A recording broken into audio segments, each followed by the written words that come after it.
सेवा नाम साईं वंदे, अलग है साईं पूजा। हर जीवों में साईं बसा है, हर जीवों में साईं बसा है, कोई न लागे दूजा।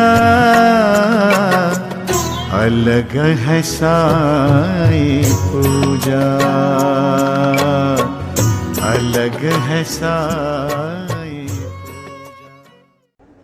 ओम साई राम। मैं साई पूजा चैनल के माध्यम से इस वक्त मैं शिरडी नगरी में हूँ और मेरे साथ है अर्जुन साई, जो दिल्ली से पैदल यात्रा करने आए हैं और मैं इनका इंटरव्यू ले रही हूँ, क्योंकि जैसे मैंने शॉर्ट वीडियो डाला वैसे बहुत सारे कमेंट आने लगे, इनका इंटरव्यू लीजिए पूजा दीदी।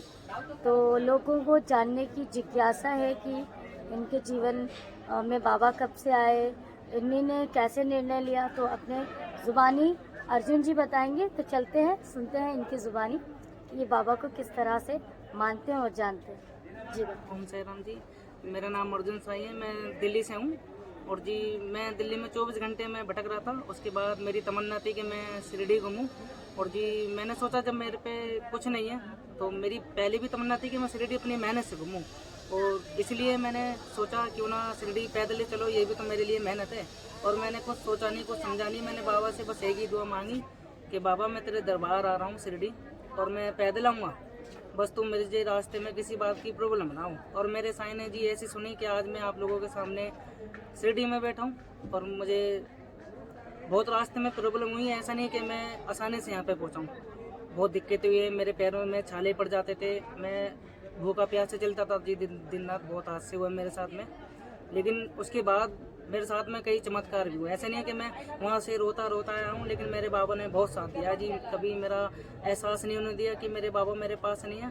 और जी मेरे साथ में ऐसे ऐसे चमत्कार हुए कि अगर मैं ऐसे ऐसे रोडों से निकला हूँ मैं कि जंगलों में भी मैं भूखा प्यासा भटकता था, रास्ते में बहुत जंगल और पहाड़ी इलाका है, और मुझे बहुत से लोगों ने भी मेरी मदद की। और कुछ लोग तो मुझे ऐसे भी मिले जो कि मुझे शिरडी गाड़ी से भी भेज सकते थे और मुझे पैसे भी देने की कोशिश करते, लेकिन मैंने किसी से मदद नहीं ली जी। अपने अंदर कोई लालच नहीं है, बस तमन्ना थी शिरडी अपनी मेहनत से घूमना है। जो जायज़ था मेरे लिए उन्होंने मेरे लिए करा, मेरे लिए यही बहुत है। बहुत से लोगों ने मुझे खाना खिलाया पेट भर के, और मुझे बड़ी खुशी मिलती है कि आज के टाइम पे ऐसे भी लोग हैं। मुझे दुनियादारी का नहीं पता था, लेकिन अब मुझे बहुत पता चल गया है जब से मैं शिरडी आया हूँ। और मेरे बाबा का कर्म है सराजी कि आज मैं उस परिवार में बैठा हूँ जो कि मैंने किसी ने सोचा नहीं होगा। आज मैं बाजा माई के परिवार में बैठा हूँ। वो लोग मुझसे बहुत अच्छे हैं, बहुत अच्छे से मुझसे बात करते हैं, जो कि पाटिल भैया, बाजा माई के पोते पाटिल भैया मुझे खाना देते हैं अपने हाथों से, मुझसे बातें करते हैं, मुझे बहुत अच्छा लगता है। मैं बड़ा खुश नसीब हूँ कि चलो इतनी परेशानी झेलने के बाद में मुझे मेरे बाबा ने इतना क्लोज ला के छोड़ा। और मुझे खुशी है इस बात की कि मैं आज मैं बाबा के परिवार में और आप लोगों के सामने शिरडी में हूँ। और मेरे में इतनी हिम्मत नहीं थी, मैं खुद नहीं जानता था कि मैं शिरडी आ कैसे गया जी। यूँ मान लीजिए कि मेरे में इतनी अकेली हिम्मत नहीं थी, मुझे बहुत से लोगों ने सपोर्ट करा। जो मेरे फेसबुक फ्रेंड है, मेरी दीदी हैं रतलाम से, MP में रहती हैं, वो मुझे बहुत प्यार करती हैं, अपना भाई मानती हैं, मुझे अपने से बढ़कर, सगे भाई से भी बढ़कर मानती हैं। और मुझे लुधियाना से मेरे विजय भैया, उन्होंने मेरा बहुत साथ दिया। मेरे विवेक भैया हैं इंदौर से, वो भी बहुत अच्छे इंसान हैं, उन्होंने भी मेरा बहुत साथ दिया। उनका परिवार बहुत अच्छे खेलते इंसान है। और मेरे विवेक भैया मुंबई से हैं, बहुत अच्छे दोस्त हैं मेरे, उन्होंने भी मेरा बहुत साथ दिया। चारों जने मुझे फ़ोन करके पूछा करते थे, अर्जुन तुम कहाँ हो, तुम हार मत मानना, तुम शिरडी जाके ही रहना, ये बात है वो बात है। तो अब यकीन मानना जी, मैं अगर मैं रो रहा हूँ ना, तो जब उन लोगों का फ़ोन आता था ना, तो मैं खुशी से झूम उठता था। चलो मेरे किसी ने फ़ोन नहीं करा तो मेरी दीदी और मेरे भाई जी ने तो फ़ोन करा, और मैं फिर चलता था, फिर मैं हार नहीं मानता था। उसके बाद मेरे फेसबुक के कई साई फ्रेंड हैं, वो मुझसे मैसेज करके पूछते थे कि अर्जुन कहाँ पहुँचे। बहुत से लोगों ने मुझे लाइव वीडियो कॉल करते थे। मुझे रात में 3-3, 4-4 बजे मैं पहाड़ी जंगलों में चलता था। राजस्थान में मेरी लोकेशन होती हुई थी। मैं इतना पढ़ा लिखा नहीं हूँ, लेकिन मैंने दिल्ली से लोकेशन के बारे में जानता हूँ। मैंने दिल्ली से सर्च मारा था शिरडी, वो टोटल 1400 किलोमीटर निकल के आया था, और मैं लोकेशन से आया। और बहुत से साईं भक्तों ने मुझे वीडियो कॉल कर मुझे खुद देखा कि हाँ मैं पैदल चल रहा हूँ, पसीने में तर मेरी हालत फ़कीरों जैसी हो गई थी। मैं यूँ मान लीजिए कि गरीब और फ़कीर में मैंने कभी अंतर नहीं समझा। फिर मैं अधमरा हो गया, मेरी जान निकलने लायक हो गई थी। और बाबा तो है ना, कहते हैं ना, इरादे लाख बनते हैं, बन के टूट जाते हैं, शिरडी वही आते हैं जिन्हें बाबा बुलाते हैं। और तो सबसे पहले आप मुझे ये बताइए कि ये जो सफ़र था, जो स्टार्टिंग थी बाबा से जुड़ने की, वो कब से और किस सन से कब से हुई, कैसे आप बाबा से जुड़े, ये भी भक्त लोग जानना चाहेंगे। जी, मैं बाबा को सन 2015 और 18 फरवरी से मानता हूँ। मेरी सिस्टर की शादी, मेरी सिस्टर की बारात आने वाली थी, तो मैंने बाबा से लाइफ में पहली बार मैंने बाबा को माना और मैंने यही बोला कि बाबा मैं तेरे दरबार आ रहा हूँ, मैं तुझे मानूँ हमेशा और शिरडी में बहुत जल्द आऊँ, बस तू मेरी बहन की जो शादी अच्छे से कर दे, किसी बात की प्रॉब्लम ना हो। और मैं अपनी बहन को, मतलब मैं अपनी सिस्टर को बहुत प्यार करता था और मेरी दुआ पहली बार ऐसे कबूल हुई कि मेरी दीदी की शादी बहुत धूमधाम से हुई जी, किसी बात की दिक्कत नहीं। हालांकि इतने पैसे वाले नहीं, मेरे मालिक ने ऐसी शादी कराई मेरी दीदी की कि मैं शुक्रगुजार हूँ उस मालिक का कि वो मेरी दीदी की शादी उसने अच्छे से की। जब से मैं बाबा को मानता हूँ जी, और आज वो दिन है कि मैंने कभी सपने नहीं सोचा कि मैं शिरडी भी जाऊँगा जी, और आज मैं शिरडी में हूँ जी। बहुत बहुत तुम्हें मुबारक हो, तुम शिरडी में हो। कठिनाइयाँ आई पर जो सुकून तुम्हें यहाँ मिला आकर, वो तो तुम किसी को बयां ही नहीं कर जी सकते। बहुत तुम सुकून जानते मिला हो। है कि मेरी बहुत कि मैं शिरडी घूमूंगा, मैं बता नहीं सकता। जब मैं शिरडी आया था तो मैं पागल हो गया था। यहाँ इतनी जोर जोर से बारिश हुई थी कि मैं लेट गया था रोड पे। जब ये बाबा का गेट आया था रास्ते में, तो मैंने वहाँ से चप्पल उतार दी थी। मैंने रास्ते में सोच लिया था कि जब शिरडी का गेट आएगा तो मैं वहाँ से नंगे पैर जाऊँगा। मैं नहीं चाहता कि मैं चप्पल पहन के बाबा के, पहली बार मेरा सफर है तो मैं नहीं चाहता था कि मैं चप्पल पहन के जाऊँ। तो मैंने चप्पल अपने बैग में उतार के रख ली थी जी। मैं ऐसे बहुत गंदा अच्छी था और मैं वहाँ से नंगे पैर फिर बाबा के गेट से मैं शिरडी तक नंगे पैर आया। भीग गया था, बारिश बहुत जोर से हुई थी हाँ, यहाँ पे। मुझे पता चला 20 था। अक्टूबर को बारिश हुई थी। हाँ, ऐसा हुआ मेरे साथ में। तो यहाँ भी मैं भी चप्पल नहीं पहनती हूँ, नंगे पैर हूँ इस वक्त भी।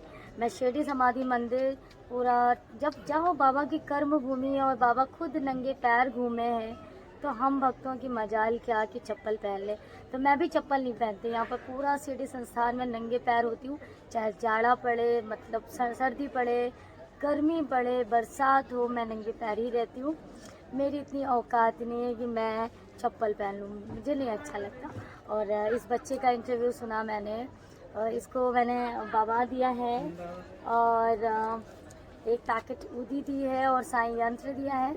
उसके साथ साथ जो बाबा ने मुझे छोटा मोटा जो भी मुझे करना था वो मैंने तो कुछ नहीं किया, वो बाबा करते हैं, वो तो मैं बता भी नहीं सकती। पर ऐसे लोगों के लिए आपका दिल बड़ा होना चाहिए, आपको खुद सामने आके ऐसे लोगों की हर प्रकार से मदद करनी चाहिए कि तुम्हें बेटा कमी किस चीज़ की हो मुझे बताओ। हम कुछ नहीं करते हैं, वो कराते हैं मुझसे। मैं इस वक्त ठीक द्वारका माई के सामने बैठी हूँ, इंटरव्यू कर रही हूँ, और जो बाबा ने मुझे निर्देश दिए वो मैंने किया, और ये मैंने इसको गिफ्ट दिया। ये बाबा इसके पास रहेंगे, और मैं कुछ नहीं करती, हम कुछ नहीं करते, करने वाला बाबा है। और मैं सारे साईं भक्तों से कहती हूँ, बाबा को मानो, बाबा को जानो। जब बाबा को जान जाओगे, बाबा को मान जाओगे। तो सबसे बड़ी बात यह है कि मन में ध्येय होने चाहिए। देखो, श्रद्धा बहुत बड़ी चीज़ है। श्रद्धा अगर आपके मन में सच्ची, और अगर आपका मन सच्चा और श्रद्धा सच्ची है ना, तो उस मालिक के देर में देर है, अंधेर नहीं, वो मालिक जरूर सुनता है। ये मेरे खुद की चमत्कार हुए मेरे साथ में, मैं आपको बयान नहीं कर सकता मेरे साथ में क्या क्या चमत्कार हुआ। मैंने जिस चीज़ की रास्ते में राह करी तो वो चीज़ मुझे मिली है, और अब मुझे मिली भी। मुझे सबसे बड़ी, मैंने सोचा कि मैं बाबा के क्लोज जाऊं, और आज मैं इतने क्लोज हूँ कि सच में मैं बाबा के परिवार में। तो मुझे उससे बड़ी और अपने अंदर कोई लालच नहीं है। मेरे बाबा ने मुझे, मैं बाजा माँ के परिवार में, उससे बढ़कर क्या सारजीराव कोटे पाटिल जो चैनल से जुड़े हैं, आप लोगों को पता है, तो उनकी मदद करना है। शायद उनके मुलाकात उनसे मेरी भी होने वाली है शाम तक। एनीवेज, वो तो अलग की बात है। पर सर जी बहुत अच्छे हैं, पाटिल भैया बहुत अच्छे हैं। उनका परिवार भी बहुत अच्छा हंसते खेलता है जी।